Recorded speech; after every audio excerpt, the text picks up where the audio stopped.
Hi guys, welcome back to another episode of Garage to Trapping Shed. So what we're going to be doing today is, as you last saw, we got the sides done with the insulation, with the plastic sheeting.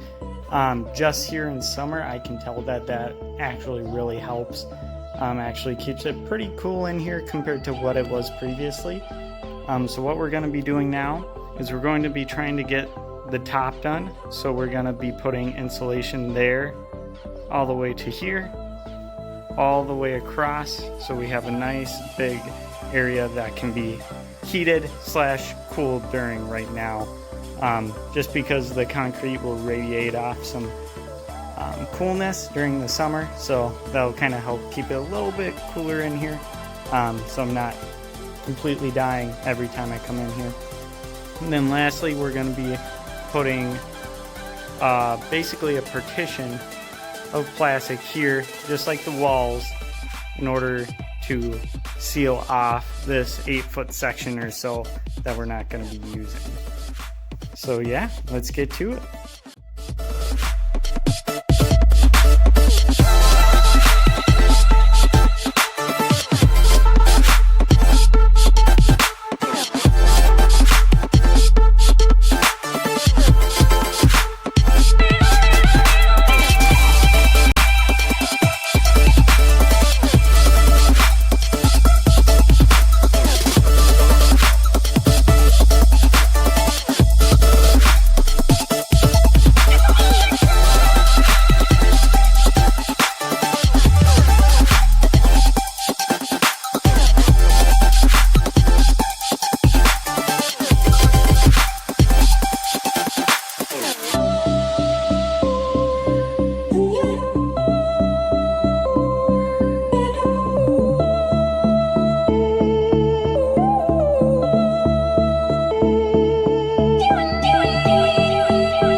Alright guys, so I decided to do a little bit more the next day to try to finish up some last touches and stuff like that.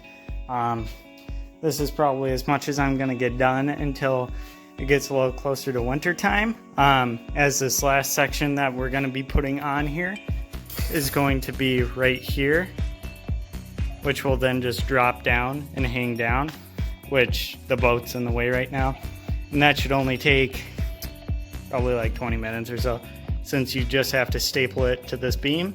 And then we'll probably just put a long piece of 2x4 or something down on it on the bottom and hold it down that way.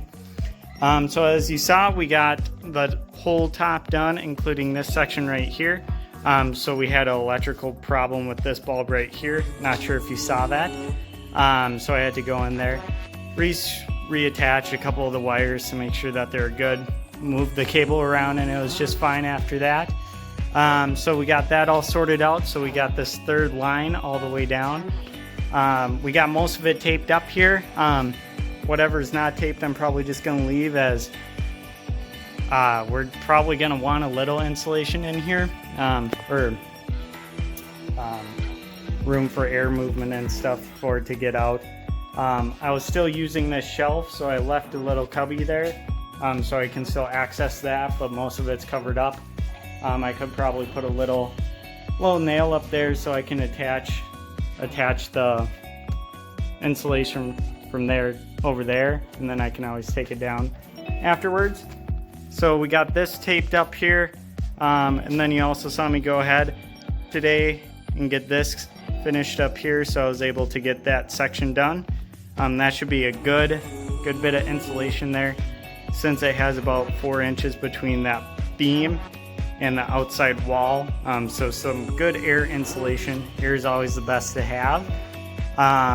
Other than that, we're still going to need to do down here. Going to do that a different day, as it's currently like 95 degrees outside.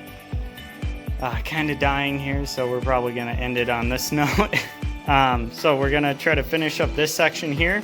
We're going to pull all this stuff out, so then we can get that section done as well. And then lastly, we just have a couple little odds and ends to do there. So something that you guys probably are wondering is, why am I leaving a good section of it, a good 8-foot section, uninsulated and everything like that? So when we're going to be coming in from out there, I'm going to be trying to use propane torpedo heaters. So with that, you don't want to just do it inside of your nicely done insulation. First off, you could get poisoning and stuff like that from it, so don't really feel like doing that. So the plan is, we have the door right here, and then we have this section right here that's going to be the drop down insulation. We're going to be able to open that up. We're going to be able to open up the door, and then we're going to have the propane heater right here. So then it's sucking in good air from outside while blowing in the hot air into the insulated room. And then once we get it to temp that we desire, we can shut it off, and that should also heat up this 8-foot section a little bit. Probably not an extreme amount, but you know, a little bit's always good, so it's not extremely cold. And then we're able to shut that flap here and able to start an electrical heater inside. So the propane's a quick heat. That's something that you want done right away, so you're not waiting, you know, like an hour for this space to heat up, and then you have to air it out, or you have to use the correct propane technique in order to not die from the poisoning. So one thing is, you'll be able to tell if you're having it, because you're going to get a headache. You're going to start feeling a little nauseated. Never had it before, but I'm pretty sure if I start getting a headache, I'll probably know right away. So that's kind of the plan, to minimize that. And then after that, the electrical heat will take over, which is going to not give off any polluting gas or anything like that that we're going to have to worry about. And that should keep this nice and heated for the time being that we're needing. And then also for when we're going to be needing to dry those furs. So for the furs, we have the box fan here that I'm using during the summer anyways. We also have a small circular fan, probably 5 inches across, that we can put right up here, so it's blowing directly on all of them as well. Depending on what we're kind of feeling is the best option, we'll probably go with. Maybe a mixture of both as well. So we got that whole section done. We got all those hangers up, so the bike's gonna be out of here during season. It's just there right now for storage. Other than that, I think we're pretty much good for the upcoming season. I don't see really anything else I'm going to be needing to do besides maybe one last part to get these sections all cleaned up. As well, with the remaining plastic, I might try making an air barrier right here. So we have the plastic on the bottom. Might want to try to put plastic all the way on the top, so we have that good 4 inches of air barrier. Not sure if I'm going to do it yet. I might only do as much as this plastic has, which should be pretty much all of it. Just depends if I have the energy to do that or not. So we got that stuff all for this.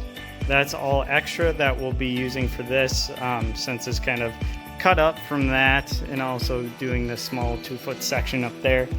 But this should be probably a good 1/2 to 3/4 for up top, if not the full thing, which it might be, along with some of the scrap I should be able to mix together to get that a good air barrier. So probably the worst part of this is probably going to be the pegboard right here, since I didn't feel like covering that up because I'd have to take everything off. I did cover up that pegboard, so that shouldn't be a problem. I have the window covered up for right now. I might cut open the actual window there. Not sure yet.